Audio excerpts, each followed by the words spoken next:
اس کی وجہ کیا ہے؟ اس کی وجہ تو بہت کلیئر ہے، جس کا آپ نے بھی تذکرہ کیا، اور وجہ یہ ہے کہ امریکہ اس کے پیچھے کھڑا ہے، جو کہ بار بار باقی مغربی ممالک کی طرح کہتا ہے کہ Israel has the right to unconditional right to defend itself. تو اسرائیل کی ڈیفenس ٹھیک ہے، لیکن اسرائیل ڈیفینڈ کر کے اگر ہزاروں لوگوں کو شہید کرتا ہے، اس پہ یہ لوگ کچھ نہیں کہتے. تو سوال مغربی ممالک سے پوچھنا یہ چاہیے کہ آپ کی ڈبل سٹینڈرڈز ہیں، آپ کی ہپوکریسی ہے، آپ جس کو انگریزی میں کہتے ہیں you speak from both ends of your mouth, کہتے کچھ ہیں اور کرتے کچھ ہیں. تو یہ تو بڑی افسوسناک ہے.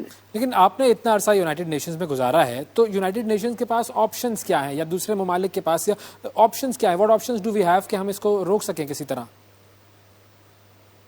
دیکھیں، ہمارے پاس آپشنز کی بات نہیں ہے. بات یہ ہے کہ جو یو این سیکیورٹی کاؤنسل کا بنیادی جو رول ہے وہ کیا ہے؟ وہ جنگ بندی کرانا ہے. انگریزی میں اس کو کہتے ہیں کہ ان کے پاس پرائمری ریسپانسبلٹی ہے، ذمہ داری ہے for maintenance of international peace and security. تو یہ تو سیکیورٹی کاؤنسل کا کام ہے. لیکن ہم نے دیکھا ہے پچھلے 11 مہینے سے کہ سیکیورٹی کاؤنسل جو ہے وہ پیرالائز رہی ہے، بالکل ڈیوائیڈڈ رہی ہے، اور اس کا جو میجر آپ کہہ سکتے ہیں جو میجر سبب ہے، میجر ریزن ہے، وہ ہے امریکہ کی پوزیشن. امریکہ نے قراردادوں کو ویٹو کیا ہے بار بار، جو کہ سیز فائر کے لیے کال دے رہی تھیں. اور جب ایک سیز فائر کی قرارداد منظور بھی ہوئی، اور وہ بھی رمضان کے دوران، کہ جی رمضان کے مہینے میں کم از کم فائٹنگ نہیں ہونی چاہیے، تب بھی اسرائیل نے ڈیفائی کیا، اور امریکہ نے اسرائیل کو کچھ نہیں کہا، اس لیے کہ سیکیورٹی کاؤنسل کے اپنے پاس کوئی اس طرح کی میکنزم نہیں ہے کہ وہ انفورس کرا سکیں اپنے قراردادوں کو. صرف ایک صورت میں کرا سکتے ہیں، اور اس کو کہتے ہیں چیپٹر 7، یعنی کہ یو این چارٹر کا ایک خاص حصہ ہے. اگر کوئی قرارداد اس چیپٹر کے نیچے اڈاپٹ ہوتی ہے تو پھر سینکشنز لگ سکتے ہیں اس ملک پہ جو کمپلائی نہ کرے قراردادوں کے ساتھ. تو ہم نے یہ دیکھا ہے کہ حال میں بہت ساری جو قراردادیں ہیں جس پہ کہ اسرائیل نے ڈیفائی کی ہیں اوور دا ایئرز، وہ چیپٹر 7 کے نیچے نہیں تھی.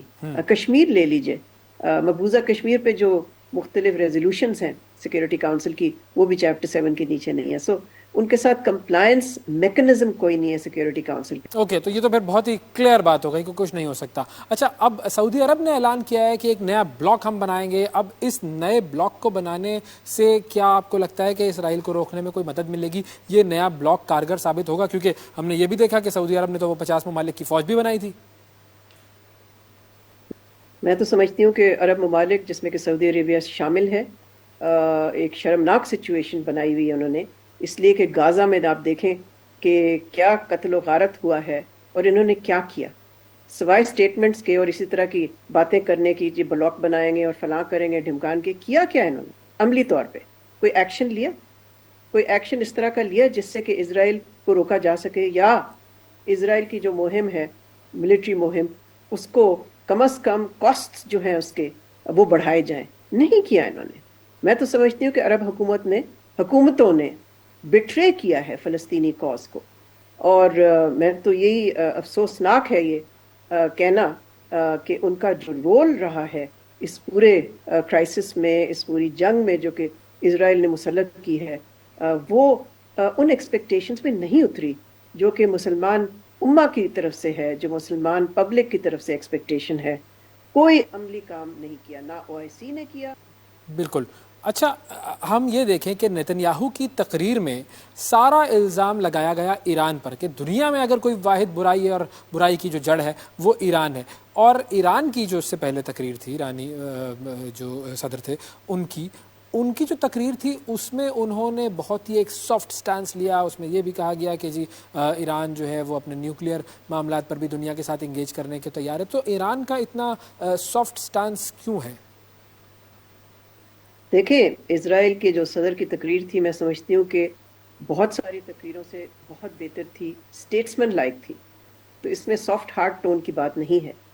اس میں یہ کہ انہوں نے اسٹیٹسمن لائک تقریر کی، اپنے ملک کا موقف بیان کیا بڑا لاجکلی اور بڑا کنونسنگلی.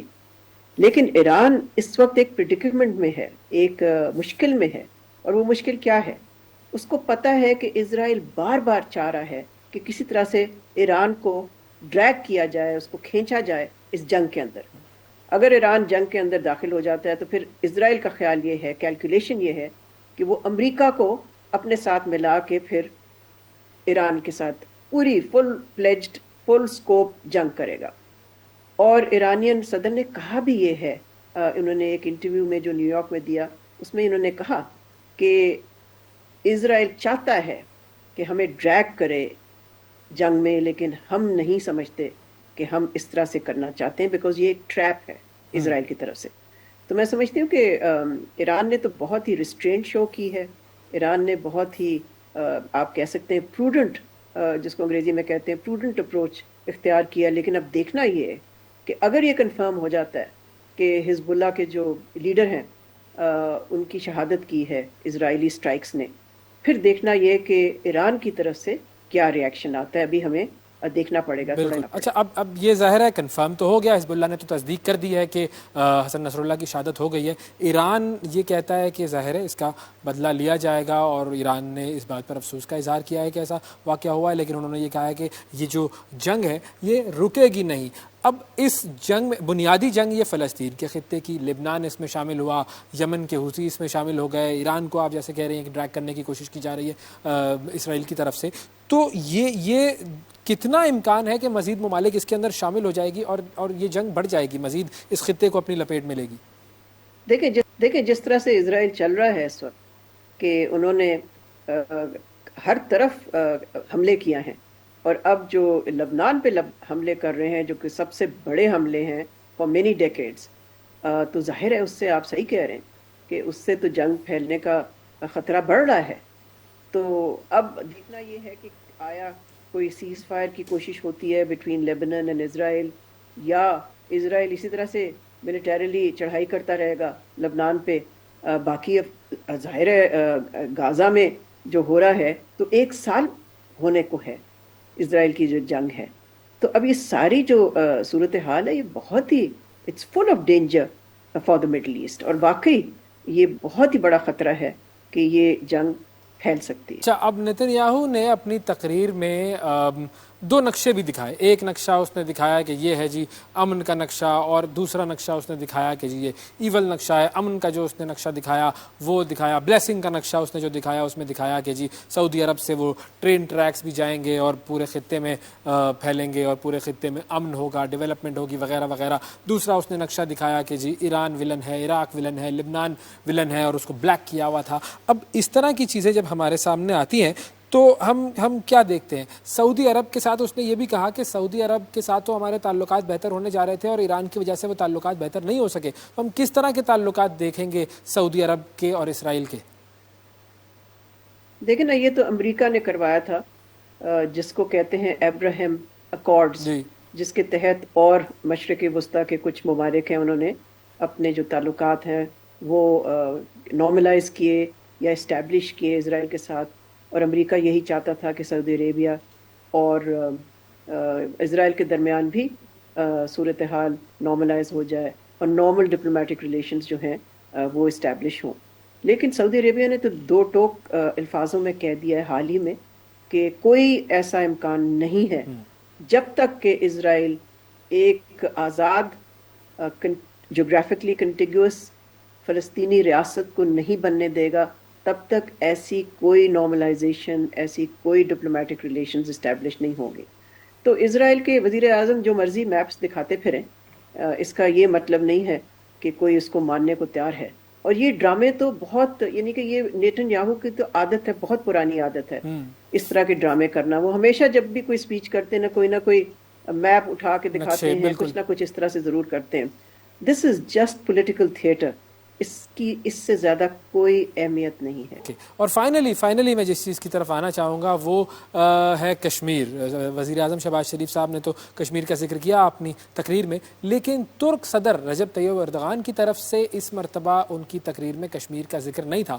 تو پاکستان کے ڈپلومیٹک فرنٹ کے بارے میں ہمیں اس بات سے کیا پتہ چلتا ہے؟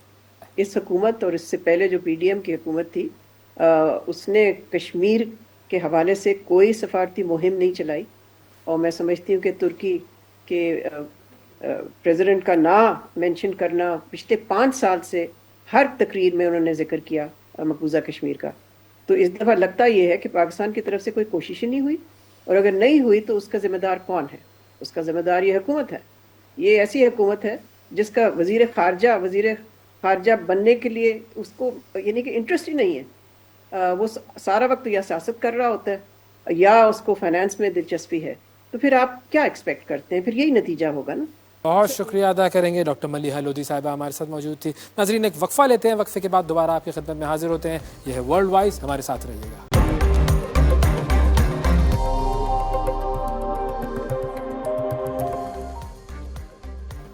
Welcome back. بریک کے بعد ایک مرتبہ پھر آپ کو ورلڈ وائز میں خوش آمدید کہتے ہیں. اب بات کرتے ہیں پاکستان اور آئی ایم ایف کے معاملات کی. اور پاکستان اور آئی ایم ایف کے معاملات، ظاہر ہے یہ معاملہ قرض کا معاملہ ہے. قرض کے معاملے کے حوالے سے دو خبریں آپ کو دیتے ہیں. دونوں خبریں بڑی اہم ہیں. پہلی خبر تو یہ ہے کہ پاکستان اور آئی ایم ایف کے درمیان $7 ارب کے حوالے سے جو مذاکرات چل رہے تھے، آئی ایم ایف نے فائنلی وہ $7 ارب کا قرض اپروو کر دیا ہے، اور اس کی پہلی قسط $1 ارب کی صورت میں ہمیں موصول بھی ہو گئی ہے.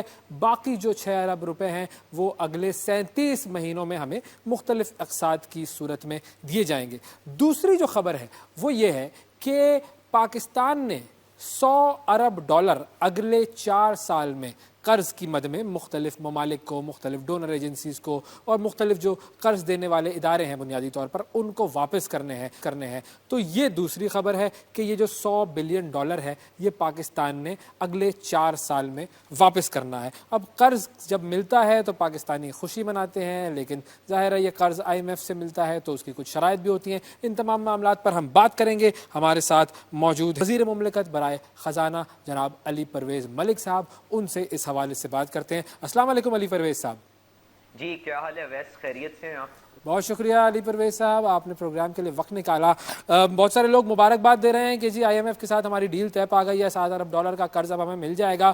لیکن مجھے یہ لگتا ہے کہ یہ بات مبارکباد کی نہیں ہے، کیونکہ ہم تو قرض کے دلدل میں پھنستے چلے جا رہے ہیں. آپ کا کیا خیال ہے؟ ویس، میں نے یہ بہت سے پروگراموں کے اوپر پہلے بھی کہا کہ یہ بالکل مبارک کی یا باعث مسرت تو بات نہیں ہے، پر میں جو آپ سے نہایتی عاجزی سے گزارش کروں گا، یہ قابل اطمینان ضرور ہے، کیونکہ جس قسم کی تکلیف اور آزمائش ہماری عوام نے پچھلے چند سالوں کے اندر جھیلی ہے نا، یہ کچھ بھی نہیں ہونی تھی اگر خدا نہ خواستہ ہم یہ آئی ایم ایف کا پروگرام شہباز شریف صاحب کی اور اورنگزیب صاحب کی قیادت کے اندر اگر اس کو سیکیور نہ کرتے. کیونکہ آپ جانتے ہیں سری لنکا نے ہمیں ایک ہلکی سی جھلک مہیا کی ہے کہ جب ملک دیوالیہ ہوتے ہیں تو کس طرح سے تکلیفیں عام عوام کے اوپر آتی ہیں.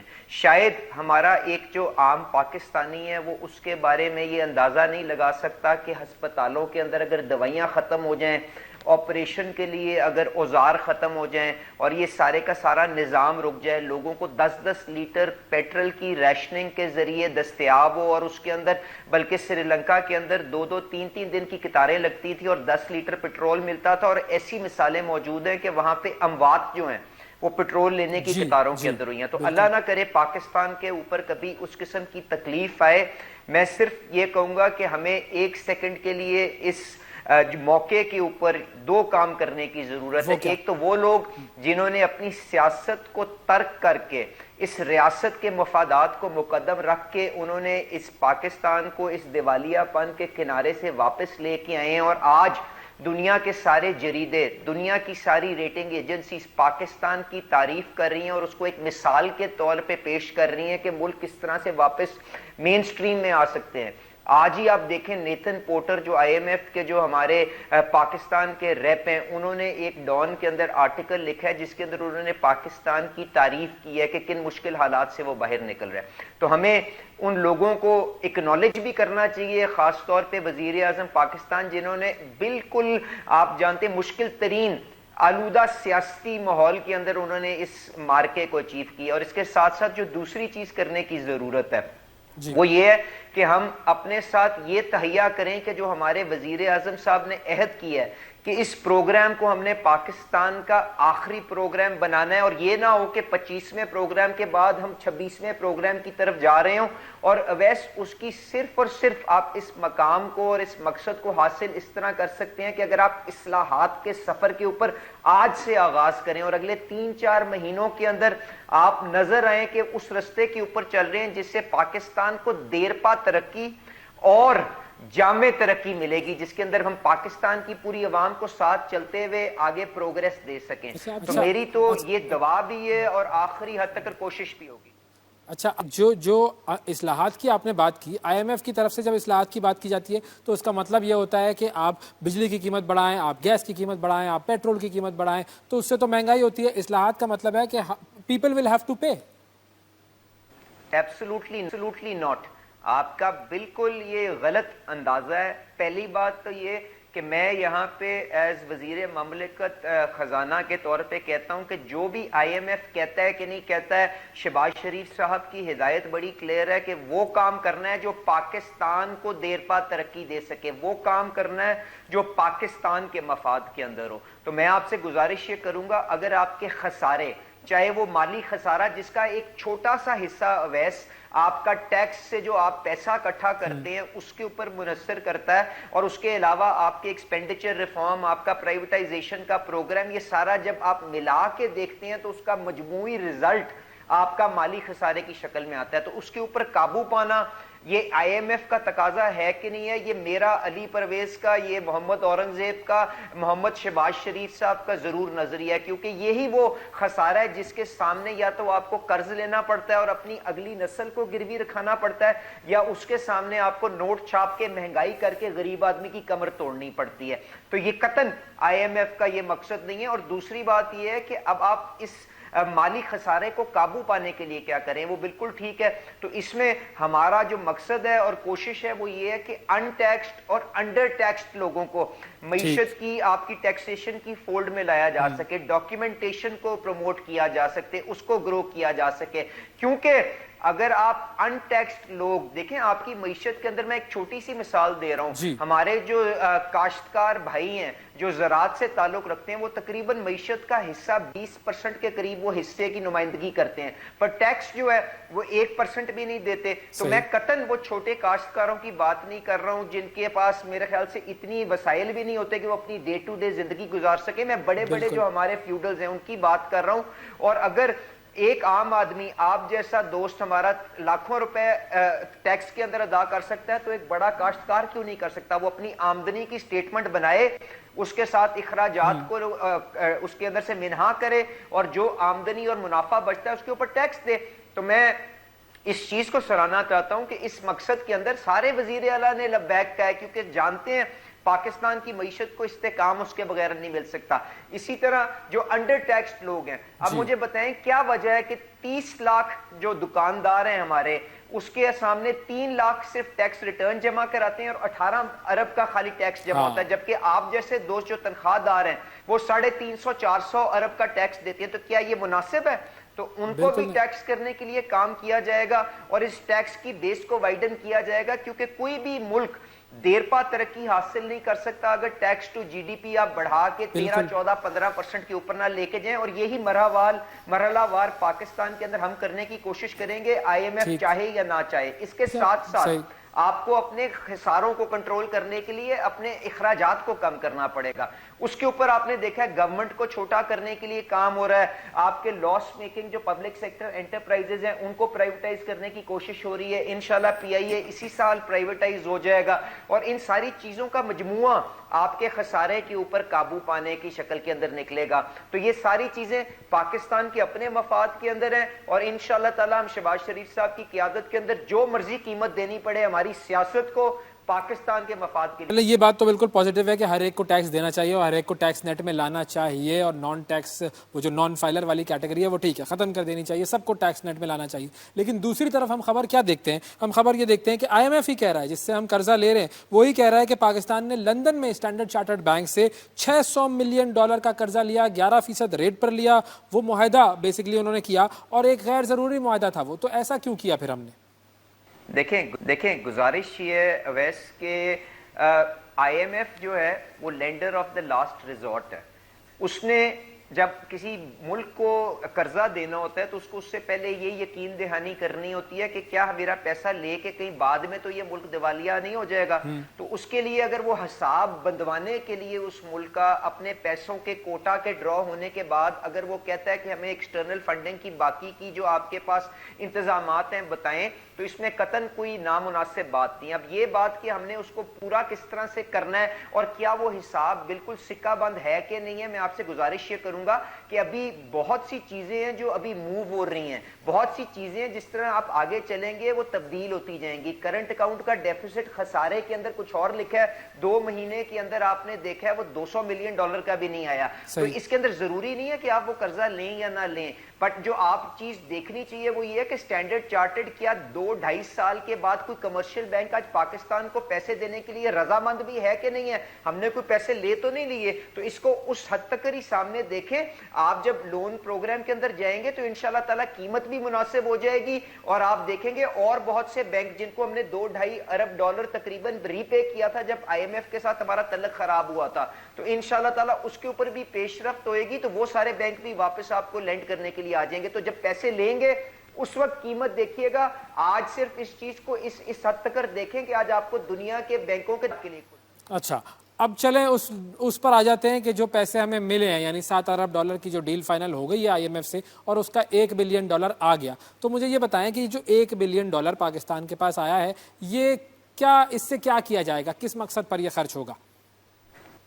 دیکھیں یہ جو $1 بلین ہے یہ تو سیدھا سیدھا آپ کے ذخائر کے اندر ایڈ ہو گیا ہے, اور آپ جانتے ہیں تقریباً $9-9.5 بلین کے ذخائر آپ کے پاس تھے. اس $1 بلین آنے کے بعد آپ کے $10 بلین کے ریزرو ہو گئے ہیں, اور تقریباً آپ کا جو $5 بلین مہینے کی جو امپورٹ ہوتی ہے اس کے بعد آپ کو 2 مہینے کا کور مل گیا ہے. تو اس کے مطابق تو دیکھیں آپ کی جو بھی امپورٹ اینڈ آپ کی جو ساری کی ساری جو ضروریات کے لیے جو آپ کو ریزروز چاہیے ہوتا ہے, ایک کمفرٹیبل پوزیشن کہ اگر دنیا کے اندر اگر کوئی ٹرموائل بھی آئے, اگر اونچ نیچ بھی آئے, تو آپ کو اس کو بفر کرنے کے لیے آپ کے پاس ریزرو ہونا چاہیے, اسی مقصد کے لیے استعمال ہوں گے.